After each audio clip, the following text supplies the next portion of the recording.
Match எப்படி இருந்தது? Super. யார் இஷான் கிஷன் எப்படி விளாண்டா? அவன் பிடிச்சது தான்டா வேடிக்கை. எது? கேட்ச் பிடிச்சான், 2 கேட்சும் அவ்வளவு ஜோராக பிடிச்சான். யார்? இஷான். அதுதான் நல்ல ஒரு இது.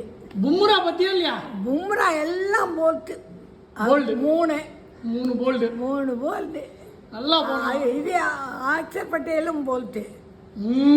ஆமாம், அக்ஷர் பட்டேலும் போட்டு இவனும் பாண்டியா ஜம்முன்னு அடித்தான். ஆனால் பாண்டியா முதலையே சொன்னான், சூரியகுமார்ட்ட ஏதோ காதில் போடணும், ஏதோ செய்யணும் எப்படியாவதுன்னு. ஆனால் பாண்டியா நல்ல ஒரு இதில் இருந்தான். இவன் சஞ்சு இந்த ட்ரிப்பும் நல்ல அடி சரியா போட்டான். ஆமாம், நல்ல அடி அடித்தான். ஆனால் இந்த ட்ரிப்பு 3 இதுலேயும் அவனை மட்டோன்னு சொன்னதுக்கு அவன் 3 இதையும் 80, 86, 89 வாங்கிட்டான். சஞ்சு அபிஷேக் பட்டினம் நிறுத்தி அடித்தான், அபிஷேக் சர்மா. ஆனால் இன்னும் கொஞ்சம் அடிச்சிருக்கலாம் அவசரத்தில். இன்னும் கொஞ்சம் 96 ஆயிடுத்து, 100 ஆகணுங்கிற இதில் 6 அடிக்கணும்னு அடிச்சிட்டான். ஆமா.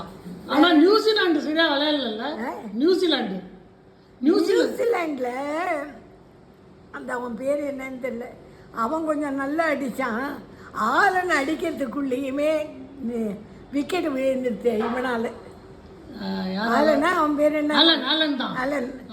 அவன் அடிச்சிருந்தானா நம்ம. ஆமாம். ஆனால் நான் சொன்னேன் இல்லையா, ஃபஸ்ட்டு விக்கெட் 96க்கு மேலே வந்ததுன்னா இந்தியா ஜெயிக்கும். எந்த கட்சியும் ஜெயிக்கும். இந்தியா என்ன, எந்த டீமும் ஜெயிக்கும். காரணம் என்னன்னா முதல்ல கொடுக்கறது தான். முதல்லயே விக்கெட் ஆனால் எல்லாருமே விக்கெட் ஆகிடுவான்.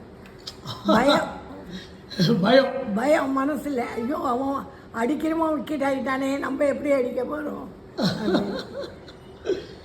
இனிமேல் அடுத்த T20 சஞ்சு விளையாட போகிறான், பார்ப்போம்.